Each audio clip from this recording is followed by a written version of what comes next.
Hi there! It's a beautiful day here in central Ohio here in the later part of May. Finally not super chilly, not super rainy. So I am going to work on planting some of the things that I winter sowed. These poor babies, you can see back there in their jugs, a lot of them have been sorely needing to be planted for a while now, several weeks at least. So that's what we're going to work on today. Let me show you what I've got going so far. So far I've just planted a German chamomile.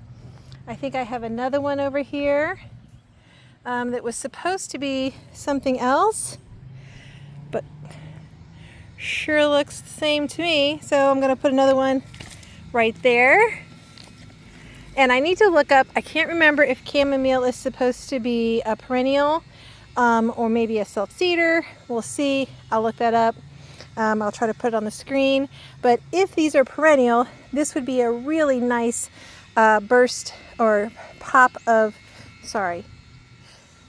if they are perennial, this would be a really nice little boop, boop of some white in a very delicate type of flower mixed in with all of these irises, which soon the irises will finish blooming and they'll just be more of a textural component with their leaves. And at that point, there's a couple cone flowers, and the spiderwort should continue to be a bloomer here, along with some catmint.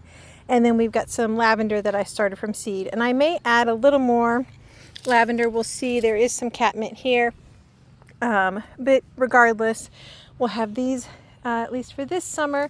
And then this is an annual that I winter sowed. Isn't that just so pretty? Let me find the tag. They're just the sweetest little delicate flowers, all different colors. It's called Linaria Fairy Bouquet, and it is an annual. I don't know if it'll self-seed. It would be lovely if it did. They're just so sweet, and you should never really let your winter sown plants get this big in their winter sowing container. They really should have been planted out when they were about 2 inches tall.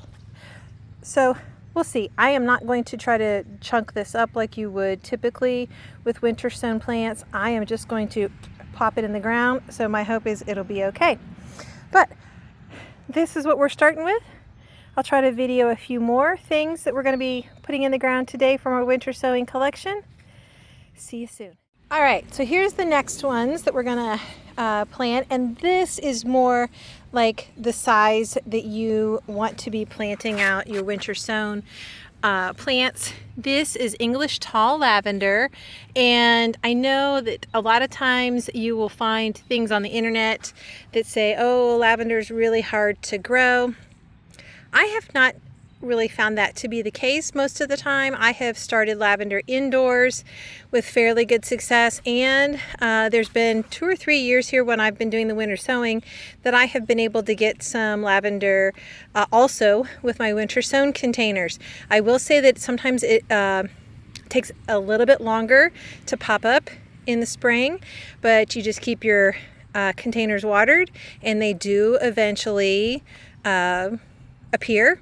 And then once they get to be about this tall, what you can do is just gently, I've dumped this out of the milk jug, and now I'm going to just gently wiggle the soil here to separate.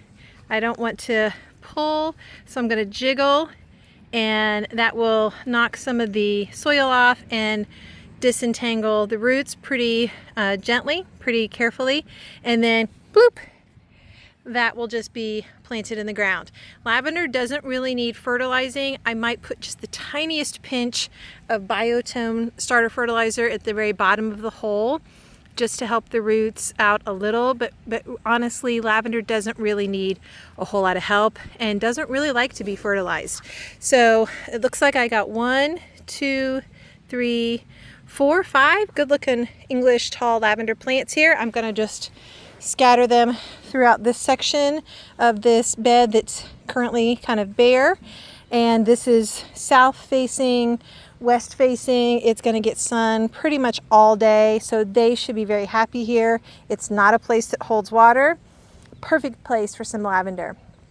and it will play nicely off of the catmint that will keep blooming throughout the season, all through the summer, and look like a really nice different texture against the backdrop of the iris foliage as they peter out and stop blooming, and then also contrasting the foliage of the coneflowers that are coming up. So let's get these planted.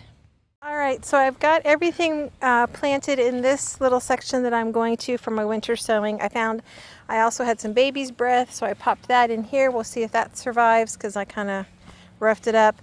Also an annual called Clarkia. Put a couple clumps of that right here. And then I had an annual that I started from seed back in late December, early January called Lysianthus. And the seeds were older, they were pelleted, but I did have quite a few germinate. I ended up with a total of, I think 12 or 16 little plants. We'll see. So the neat thing about Lysianthus is once you plant them and they start growing outside, they will take off. And then later in the summer, you end up with some blooms that kind of resemble roses. They're really, really pretty. So I just kind of like alternated and stuck those in here. I also threw some the English tall lavender was in here, as well as a couple spiderwort that made it through the winter sowing process. And then that brings us back over here where we started with the German chamomile and the linaria. So I think that's going to be all for this video. There's some other things I'm going to work on planting. As you can see, there's still a lot of milk jugs over there, but it's the weekend and I do as much as I can or feel like, and then the rest will wait till tomorrow. So thanks for joining me here in Aunt Susan's garden.